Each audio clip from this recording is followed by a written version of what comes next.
U najnovijem izdanju emisije Pitam za druga na Red televiziji gosti su bile Ermina Pašović i Sita Ahmić.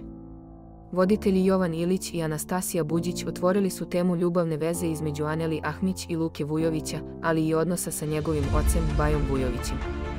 Sita je istakla da su Aneli i Luka jedini par u realitiju kod kojih vidi pravu emociju.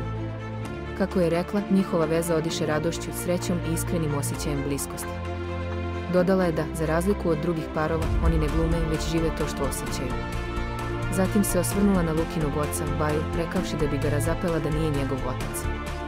Optužila ga je da je govorio laži o svom sinu, da je udario na njegovu muškost i da ga predstavlja kao nesposobnu. Napomenula je da će Luka biti šokiran kada izađe i čuje šta je njegov otac govorio za njega. Ermina je dodala da je čula da Baja voli firmiranu garderobu i da je ranije bila priča da se ista ta garderoba krala. Zatim su se dotakle i priče da je Baja navodno kupio stan Sandri, što su obe demantovali. Sita je tvrdila da taj čovek nikada nije obezbedio ni stan ni auto svoje djeci, pa samim tim ne veruje da je išta kupio bilo kome drugom. Ono što je dodatno uzburkalo atmosferu jeste Sitina sumnja da razlog Bajinog protivljenja Aneli ima veze sa nacionalnim osnovama, ali je naglasila da to ne može da potvrdi sa sigurnošću.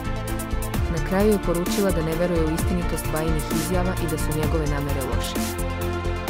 Kada je upitana da li će veza Aneli i Luke opstati, Ermina je rekla da je u početku bila protiv, čak su se i ona i Sita zbog toga svađali.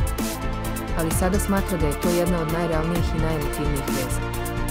Dodala je da navija za njih, makar iz inata prema Baji, za kog je rekla da se ponaša kao reality tata željan pažnje.